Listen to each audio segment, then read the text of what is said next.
Telangana politics కంటే AP పాలిటిక్సే చాలా ఇంట్రెస్టింగ్గా ఉంటాయి. ఈ మాట నేను చెప్పింది ఎవరు చెప్పిందో కాదు, సాక్షాత్తు తెలంగాణలో ఉండే వాళ్ళే వాళ్ళు యాక్సెప్ట్ చేస్తారు. మా స్టేట్ కంటే ఆంధ్రప్రదేశ్లో ఉన్న పాలిటిక్స్ అనేవి చాలా ఇంట్రెస్టింగ్గా ఉంటాయి. కొంచెం హై డ్రామా ఉంటుంది, నాయకుల మధ్య రసవత్తరమైన పోటీ ఉంటుంది. సో చూడడానికి కానీ న్యూస్ కానీ ఏదైనా చూడడానికి కానీ ఆంధ్రప్రదేశ్ పాలిటిక్స్ అనేవి ఒక సినిమా రేంజ్ తరహాలో చాలా ఇంట్రెస్టింగ్గా ఉంటాయని చెప్పి తెలంగాణలో ఉండేవాళ్ళు సైతం వాళ్ళు ఏపీ పాలిటిక్స్ మీద ఎక్కువ ఇంట్రెస్ట్ చూపిస్తూ ఉంటారు.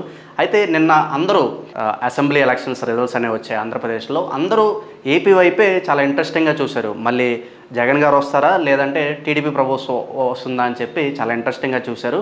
చాలామందికి కొంతమందికి తెలుసు ఇక్కడ మనకి తెలంగాణలో కూడా ఎంపీ సీట్ల రిజల్ట్ అనేవి వచ్చాయి. మెజారిటీ కాన్సన్ట్రేషన్ అనేది ఆంధ్రప్రదేశ్ మీద ఉంది, కానీ మనకి తెలంగాణలో కూడా ఎంపీ సీట్లు అనేవి వచ్చాయి.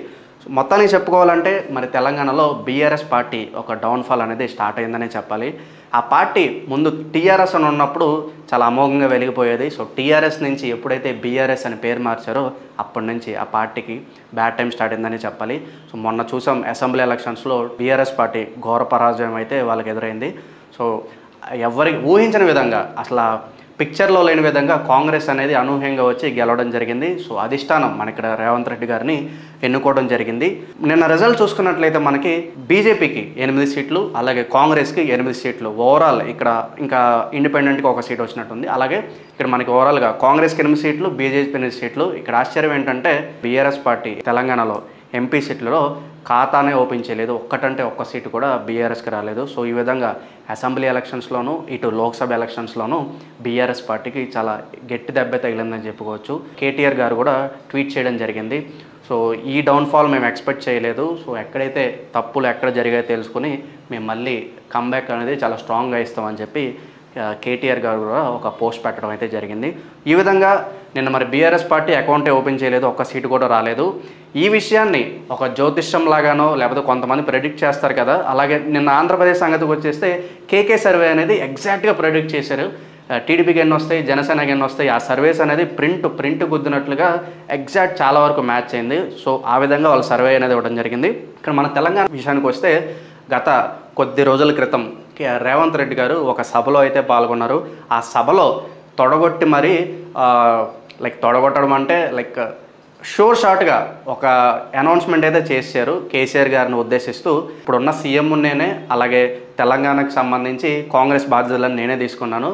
నేను చెప్తున్నాను వచ్చే పార్లమెంట్ ఎలక్షన్లో మీరు ఒక్క సీటు కూడా గెలవలేరని చెప్పి ఒక సభా వేదికగా రేవంత్ రెడ్డి గారు సవాల్ అయితే విసిరారు. ఇప్పుడు ఎగ్జాక్ట్లీ ఆ సవాలే నిజమైంది ఇప్పుడు. సో బీఆర్ఎస్ పార్టీ అకౌంట్ కూడా ఓపెన్ చేయలేదు, 0 సీట్లకే పరిమితమైంది. సో గత కొద్ది రోజుల క్రితం మరి రేవంత్ రెడ్డి గారు ఏమన్నారు ఒకసారి చిన్న మనం వీడియో బయట అయితే చూద్దాం.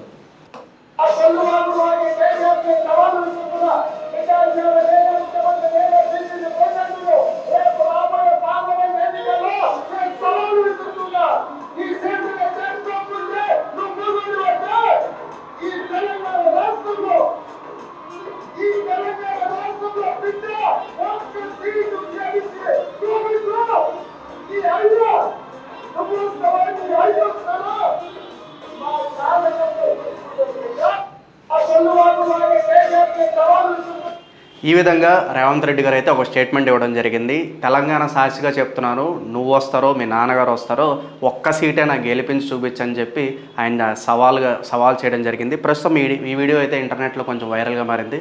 నెటిజన్స్ అయితే దీనిపై రియాక్ట్ అవుతున్నారు.